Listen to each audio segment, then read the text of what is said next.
Astronauts in Space by Caroline Laidlaw. Penguin Kids Level 6. Copyright Pearson Education Limited 2014. Looking at the night sky. Since the earliest times, people have looked up at the stars, the moon, and the planets. In those days, people lived outside most of the time. Because there were no towns or cities, there were no lights at night. The sky looked darker then. Today, people use telescopes to look at the sky. Thousands of years ago, they could only use their eyes. Perhaps they dreamed of leaving Earth and exploring the universe. Do modern humans see the same night sky which early people saw? Yes, but there are also new things to see. Low-flying planes have bright lights, and people often see orbiting satellites which look like moving stars. A person from the past might say, "How amazing! What are those lights? Did they come from another planet?" Modern people do not have impossible dreams about going into space because today space exploration is really happening. People can train to become astronauts and work on a space station which orbits the Earth. They could also join a future mission to the Moon or to Mars. The first astronauts. When did humans first go into space? The story began not so very long ago, but the first astronauts were not people, they were animals. Scientists wanted to make space exploration as safe as possible for humans. So they decided to experiment with animals and test them in unmanned space flights. Insects, mice, frogs, dogs, and monkeys were some of the animals which first went into space. Many died. We should remember these animals and thank them. They helped to make space exploration safer for humans. Albert II was the first monkey to go into space in 1949. He died after his spacecraft landed. Luckily, it was different for Ham the chimp.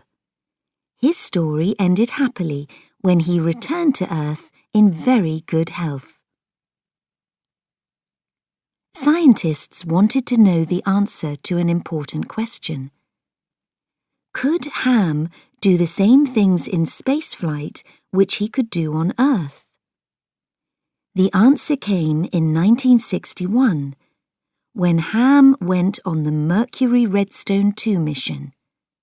Yes, he did everything well and lived for another 16 years.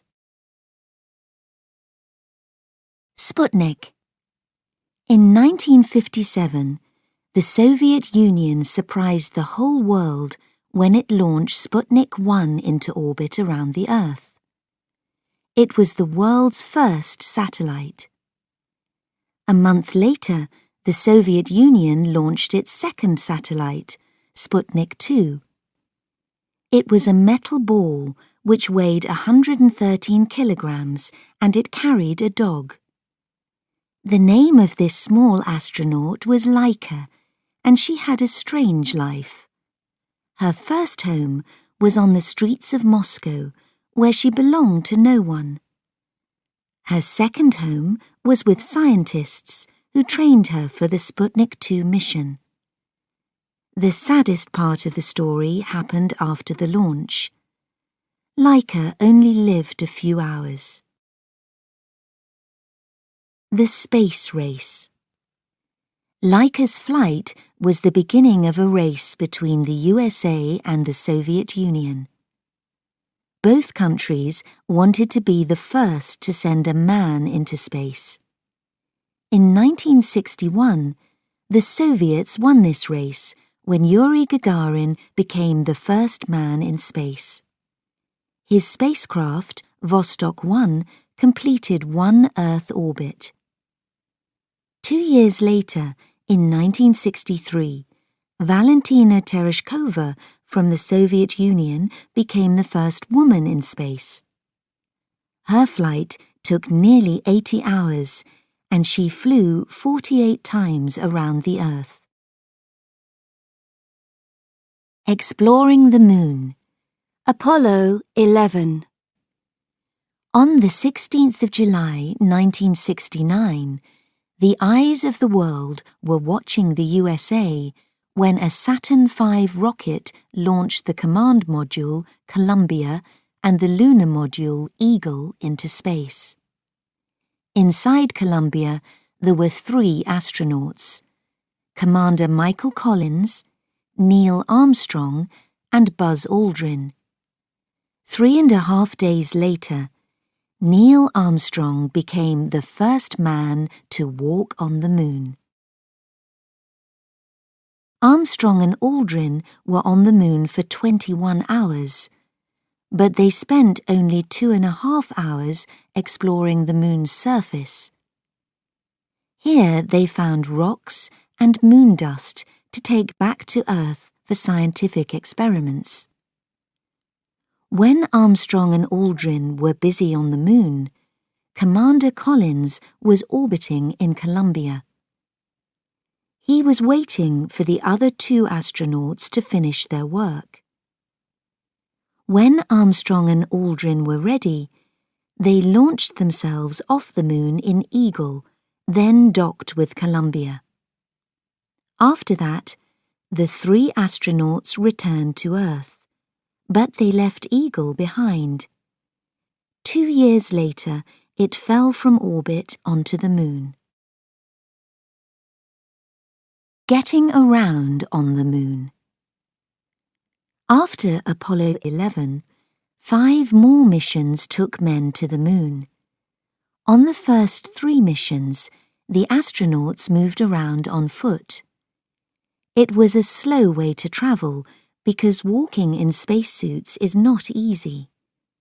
Thick dust and rocks cover the surface. The astronauts explored only a few hundred meters around their spacecraft. In July 1971, 2 years after the first moon landing, Apollo 15 took a vehicle to the moon.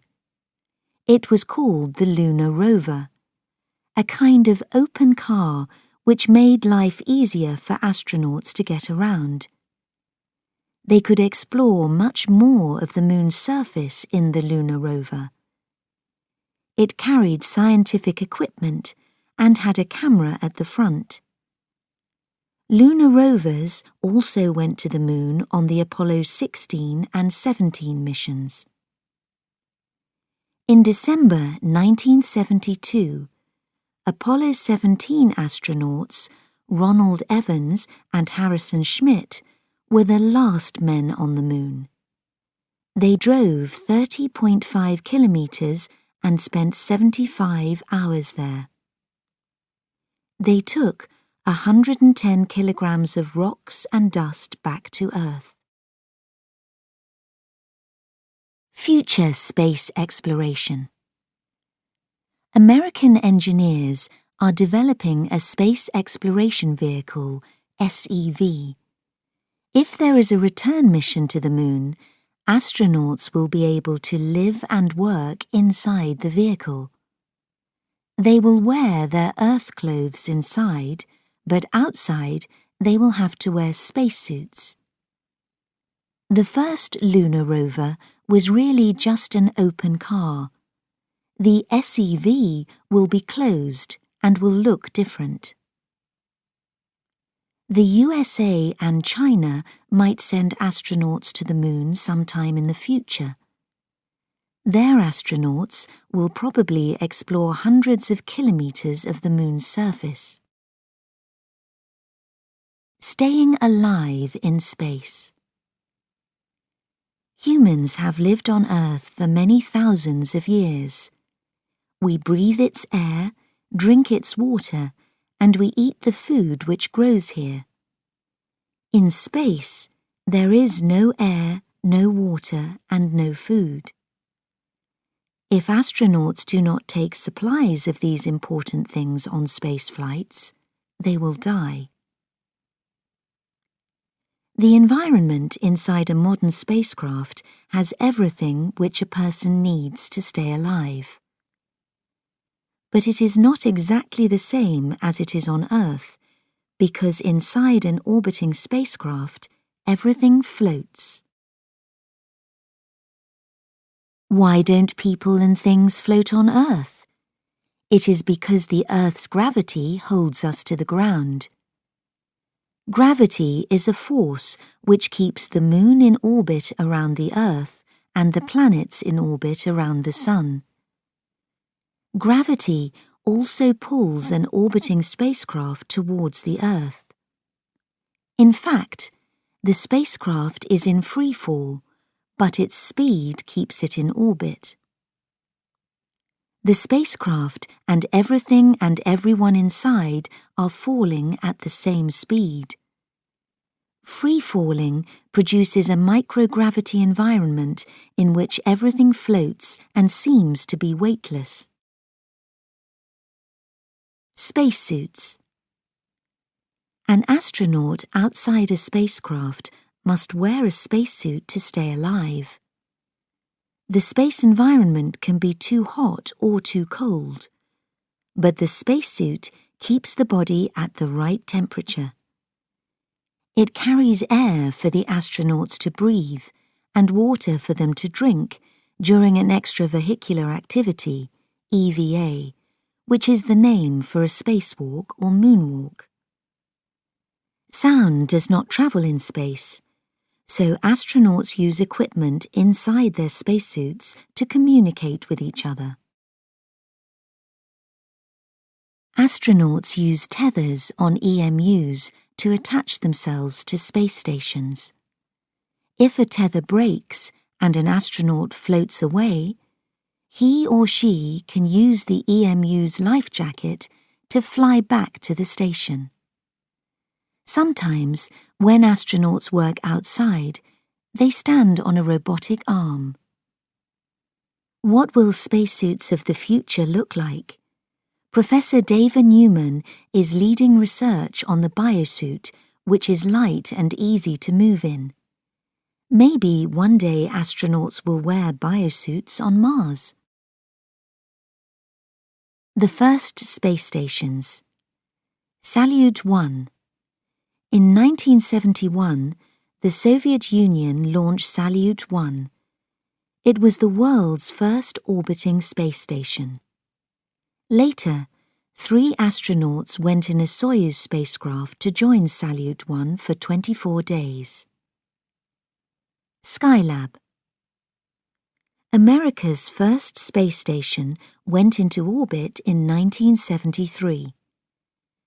On this mission, 3 astronauts did different kinds of scientific experiments and studied the Earth below. They also did tests on human health in space. Mir. The Soviet Union launched Mir in 1986, and it stayed in orbit for 15 years. During that time, Mir grew bigger and bigger. Why did that happen?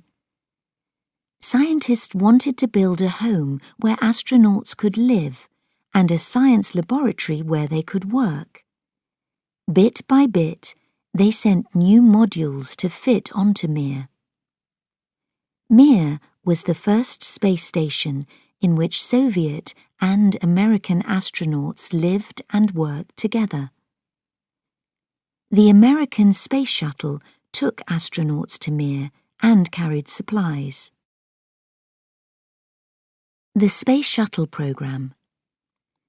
NASA's space shuttle was a kind of space lorry which could go into space and come back again. Before the Space Shuttle program, a spacecraft could do only one mission, but shuttles could go and come back many times. A lorry carries things from one place to another. The shuttle was exactly that, but it carried things into space. It carried new satellites to put into orbit and equipment for repairing old satellites. NASA had 5 space shuttles: Columbia, Challenger, Discovery, Atlantis, and Endeavour.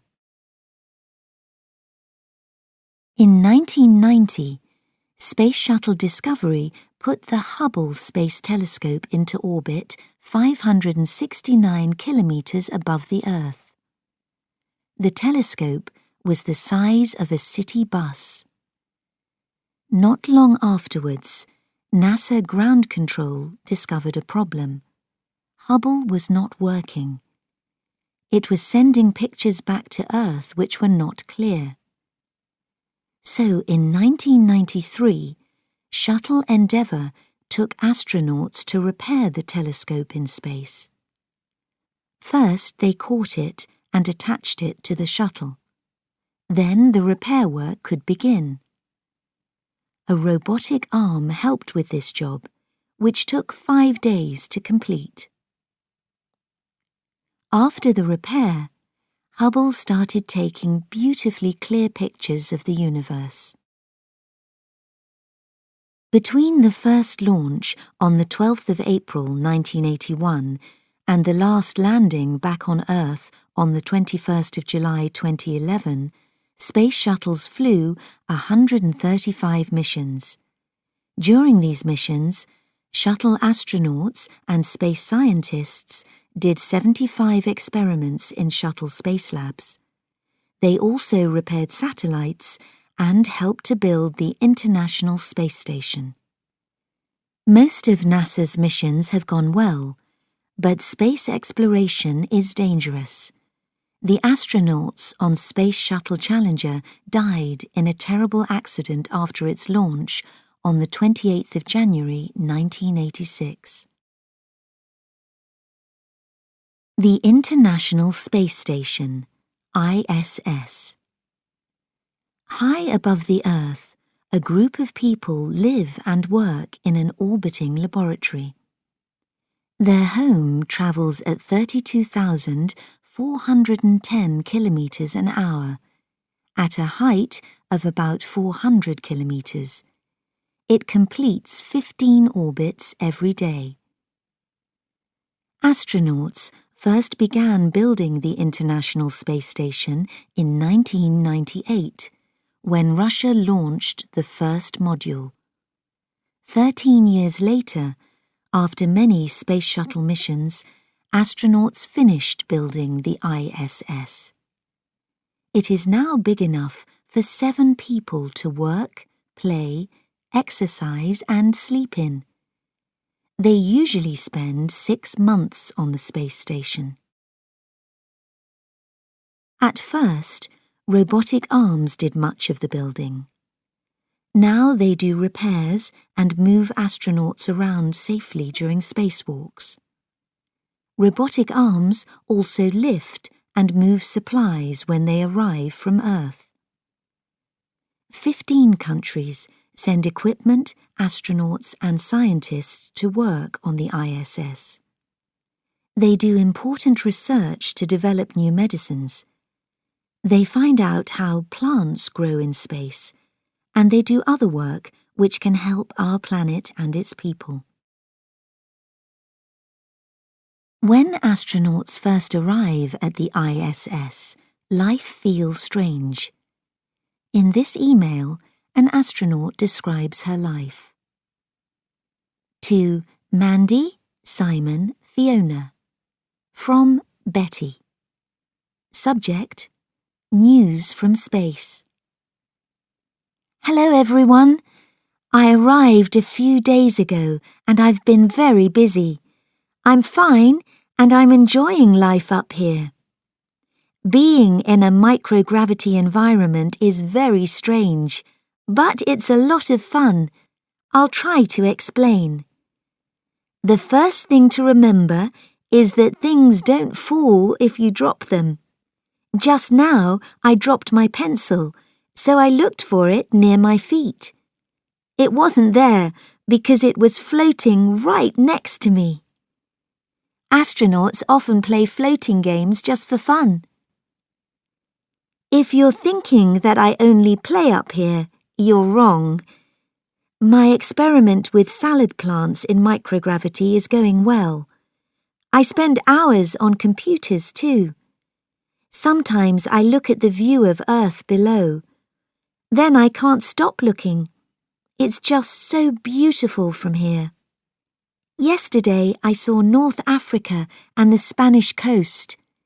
Somewhere down there is the Spanish village where we went last year. Amazing. I'll write again soon. Betty. Exercise. We know that exercise is important for good health. But how can people get exercise in space? They cannot run in the park, go swimming, or play table tennis with a friend. But it is possible to run on a machine and do other kinds of exercise. To stop themselves floating away, astronauts have to tether themselves to their exercise machines. Sleeping. When astronauts are living on a space station, they have to forget about Earth nights and days. They are in a satellite, which flies around the Earth once every 90 minutes. This means that the sun rises 15 times in 24 hours. Imagine if you had to go to bed 15 times a day.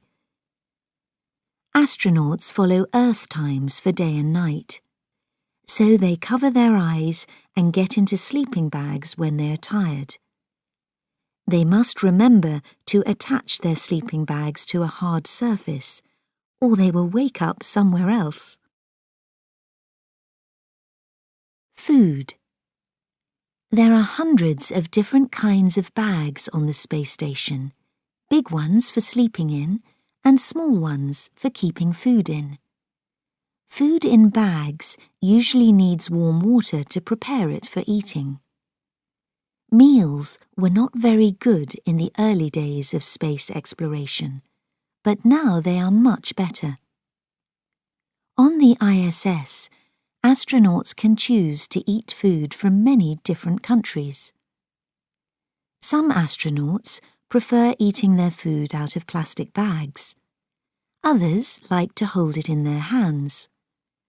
Tortillas are much more popular than bread, which breaks easily, floats away, and gets lost in equipment. Staying clean. Astronauts use a kind of soap which does not need water to wash off. They must not let any of the soap float away, so they use towels to dry themselves quickly. A vacuum cleaner keeps dust out of equipment. It is also very useful for catching things which float and are difficult to reach. Training to be an astronaut. It takes many years of study and hard work even before you start astronaut training. First, you must study a science subject or medicine. If you want to be a spaceflight engineer, you must also learn to be a pilot. It helps if you speak English and Russian, because many countries work together on space missions and both these languages are useful. You must also be able to work well in a team or alone when it is necessary. You must also be able to act quickly if anything goes wrong. At last, after all this preparation, you are ready to start training. In Europe, future astronauts can train at the European Astronaut Centre, EAC, in Germany. You can also train in Russia, Canada, America, and Japan. Space training centres teach future astronauts about many different kinds of missions. Students can practice being weightless in deep pools of water with spacecraft modules. Pools cannot give students a real microgravity environment, but they can prepare students for living and working in microgravity. The future of space travel. Mission to Mars. Space scientists have sent men and vehicles to the Moon and unmanned spacecraft into deep space. They have put a space laboratory in orbit around the Earth. Now, scientists are preparing to send astronauts to our nearest planet, Mars. They have already landed Curiosity rover, which is an unmanned exploration vehicle. Before astronauts can land on Mars, there is an important question to answer. Will astronauts' minds and bodies stay healthy on a lonely journey which takes 18 months? The Mars 500 project tried to answer this question. Scientists put a group of 6 men in a spacecraft on the ground in Russia for a 520-day flight to Mars and back. During this time, the scientists did not see their families or anyone else for 18 months. They tried not to worry, but to keep busy. There was plenty to do. They grew plants, did tests on themselves, and played music and computer games in their free time. At the end of the journey to Mars and back again, engineer Romain Charles said that he travelled millions of kilometres without moving a single centimetre. Holidays in space. A possible business plan for the future is to put a hotel in orbit around the Earth. Perhaps there will be visits to the Moon from the hotel. Or people may prefer to stay on the hotel to watch the Earth below and to play games in microgravity. The hotel will have comfortable rooms, but no showers, and food will be the kind which astronauts eat on the ISS. Space tourists will have to be healthy, and they will have to train for a few months before going into space. They will also have to be rich. Future space stations. 200 years ago, many Europeans went to live on the other side of the world. Their journey took many weeks. They felt that they were in another world, and communication by letter was very slow. In the future, people might go even further and live on space stations. Travelling is much faster now, and communication happens in real time. Would you like to live on a space station? Or would you prefer to live on Earth